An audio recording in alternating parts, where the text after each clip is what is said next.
to order. 10:01. The time is now 10:03.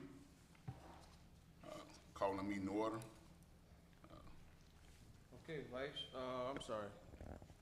Chairman Willis, Here. Vice Chair Mills, Here. Member at Large Kenny. Here. Secretary Bronaugh here. And appointed public member, Mayor Booker. Here. Got a quorum, Mr. Chairman. All right. You know what? Let's stand for the Pledge of Allegiance.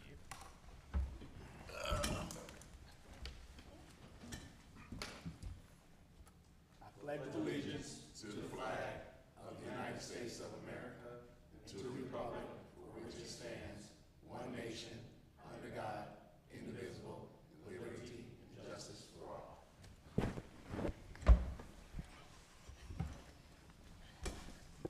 You know, I say we take a moment of silence, you know, for all the, I shouldn't say chaos, for all the hectic things that's going on in our community today as well as the world. So we can have a moment of silence for that.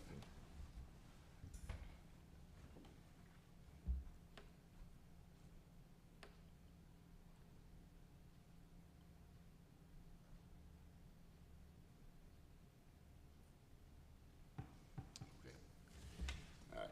So second up is the introduction of the news media. Any guests? None I'm aware of, Mr. Chairman. All right. Public comments. Anybody in the audience for public comments? If it is, please limit your public comments to 5 minutes. You're not public comment, Mike.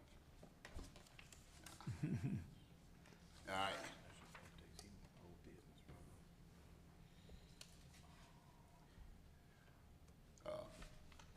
Minutes to be approved from the last board meeting from the JETSB minutes from July 20 attached. I make a motion for the operational IKE 911 operational as well as the JETSB minutes be approved from the July 2022 meeting. Second. I have a motion to approve from Chief Mill, second from Mayor Booker. Any objections? Do I say objection or do I say? Objection, questions? Any questions? Either. All right, call the roll. Okay, Chairman Willis, Aye.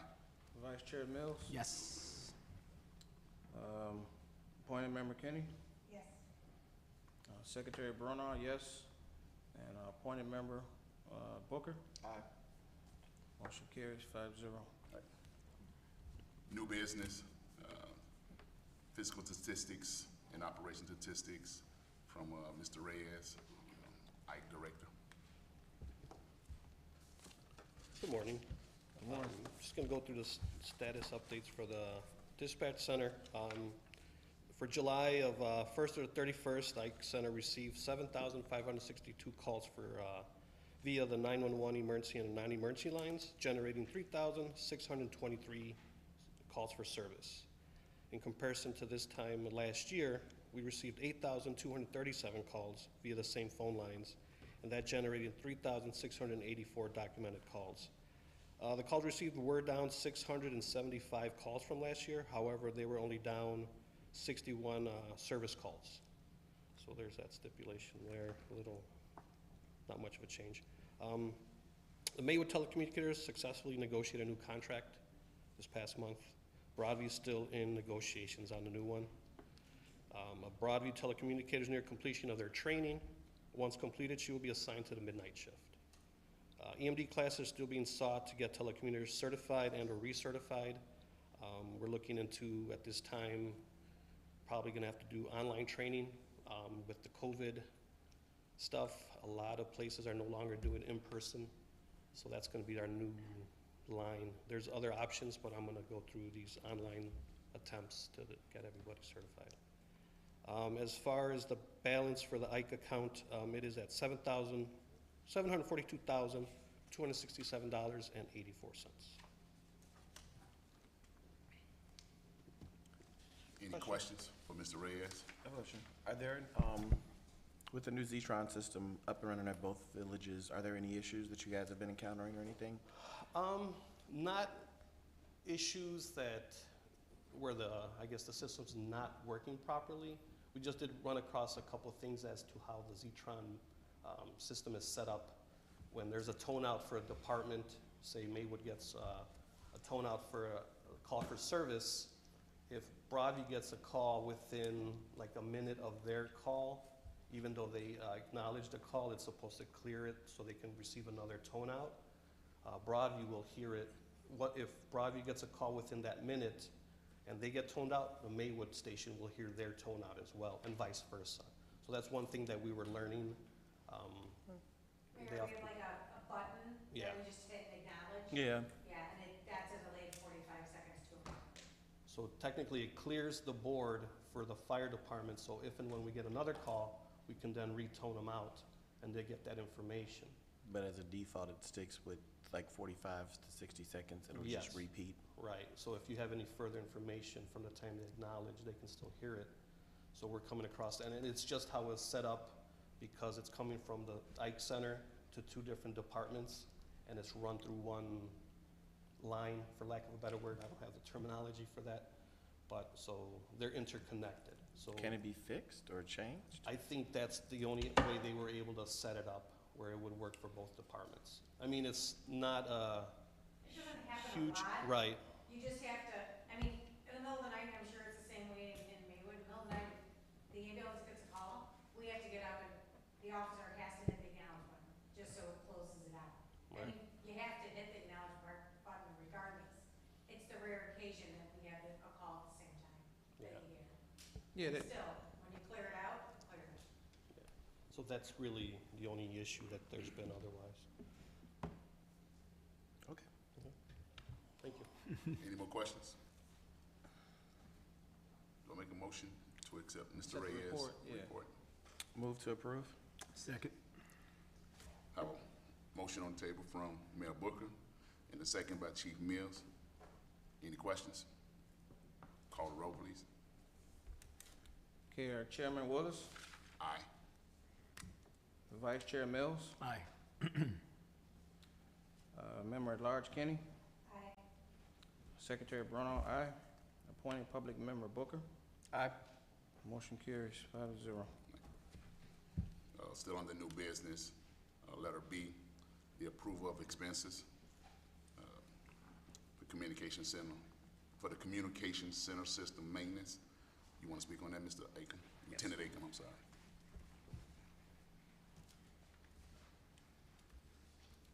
Good morning. Morning. I have been working on our AT&T bill for the IKE Communication Center. When we made our digital transition back in June, we still carried a AT&T analog service bill. This AT&T service bill over the past 6 months has tripled. AT&T is tripling their prices, which brings us up to a bill, as of yesterday, speaking with AT&T, of $105,000. I told AT&T that I would be forwarding this to our legal department for the IKE, because I don't believe we should be paying that bill. I don't know how this bill tripled in size in the past couple months. But I have not made any payments to AT&T due to that. I wanted to bring it to the board's attention and to see what you recommend. Is there any rhyme or reason on why the bill went up? Is it past bills or anything like that that they call? It has nothing to do with past bills. It was an old analog system that got more expensive and more expensive. That was their explanation to me. I asked how we were notified about this, and they said via postcard.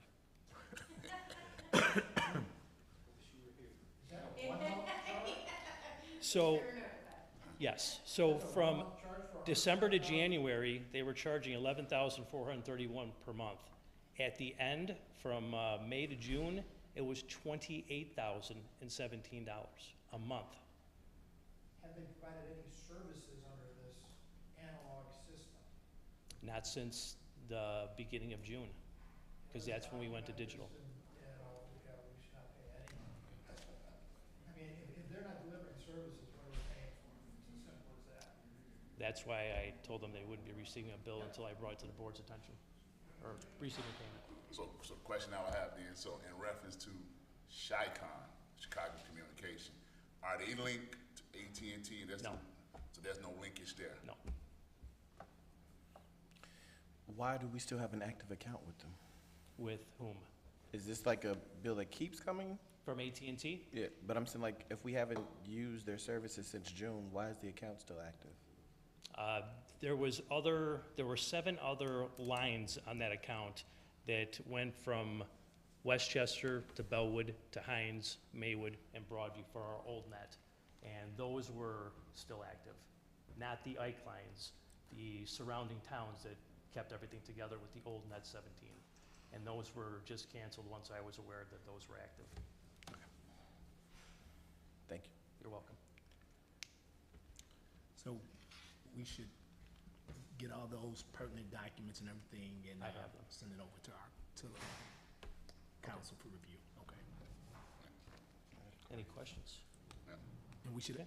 make sure I we can add put that this to together. next month's, Chief Craig, next month's agenda. Understood.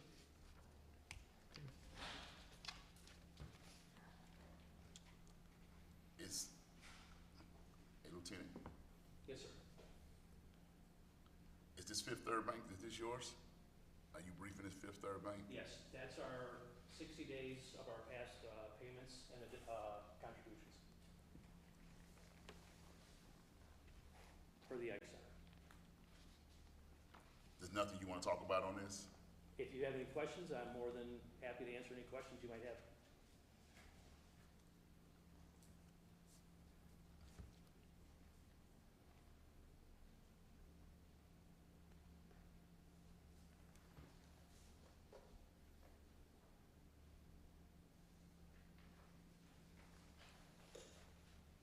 So this equipment installation that I'm looking at for the $1,034.74, I'm assuming that's in the Ike Center itself, Yes, sir. correct?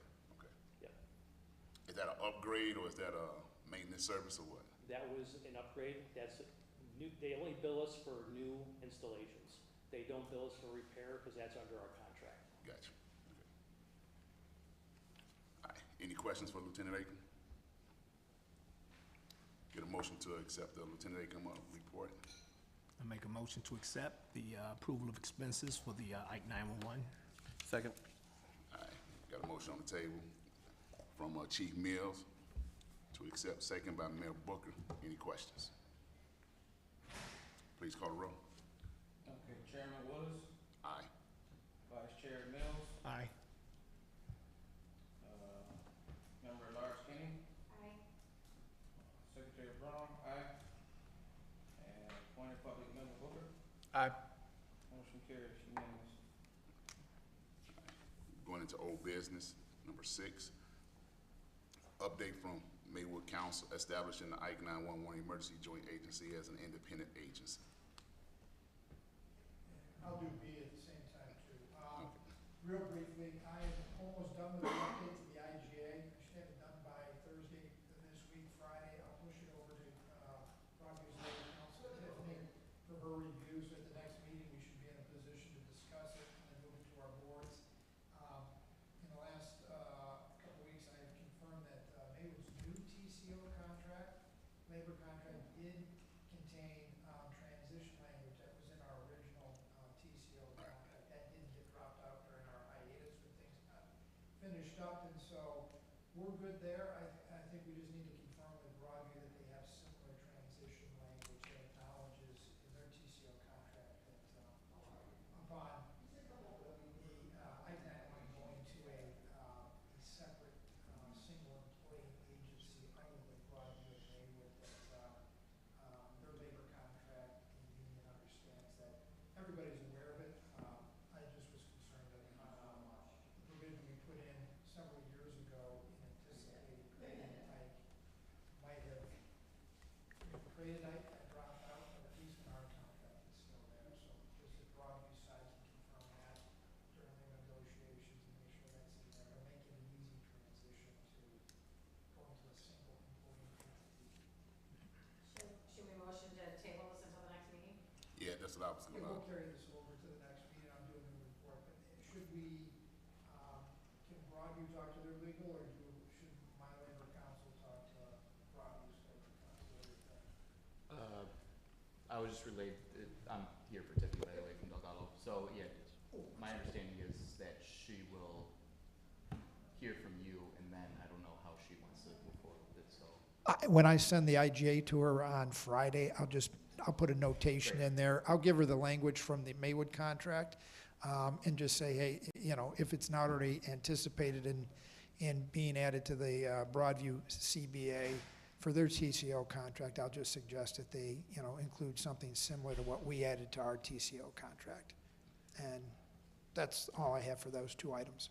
So, question, so with the merge of them becoming as one, does the contracts null and void after they become as one, or how does that work? Yeah, those contracts will go away, and the employees will no longer, the TCOs will no longer be employed by the two individual agencies, and then this board will actually become the employing agency and the employer. And so there'll be a transition where the TCOs continue to work at the 911 agency for Broadview, for Maywood, but then at some point, you know, they'll no longer be village employees, and they will be rehired by the entity, the agency, and will become employees of the IKE 911 Center. It's really kind of a paper sort of change, but they will, yeah, they'll no longer be Village, Broadview Village, Maywood employees. They will be employees of this entity. And so there'll be one new labor contract. So we anticipate the same labor union will, you know, as part of this two labor contracts will expire or terminate, and then a new, very similar labor contract, you know, will be entered into on behalf of the IKE 911 employing agency and the labor union that will deal with that new crew of TCOs. Is it recommended that we have the unions here for further discussion next week, or is this something that's? No, that would be premature. I would, yeah, the longer we can go without getting the, you know, the unions involved. I mean, we just button up our own TCO contracts, you know, and then as this plays out, they're aware of what's going on, and then it'll all dovetail at the right time. Okay. Any other And questions? that's all I've got. Any other questions for Mr. Jerusik? So, someone would like to make a motion that we table this for further discussion to the next IKE meeting for further update. I'll make the motion that we table both A and B. Second? And so we have a motion on the table from Chief Kenny to table this for further discussion, and a second from Mayor Booker. Any questions? Please call the roll. Okay, Chairman Willis, Aye. Vice Chair Mills, Aye. Member at Large Kenny, Aye. Secretary Braun here, appointed public member Booker, Aye. motion carries unanimous. Last on the agenda is adjournment. Move to approve? Second. I got a motion from Mayor Booker and a second from Chief Mills for adjournment. Any questions? Please call the roll. Okay, Chairman Willis, Aye. Vice Chair Mills, Aye. Member at Large Kenny, Aye. Secretary Braun, aye, and appointed public member Booker. Aye. All right, the meeting is adjourning at 10:22. Got it. Thank you. See y'all next month.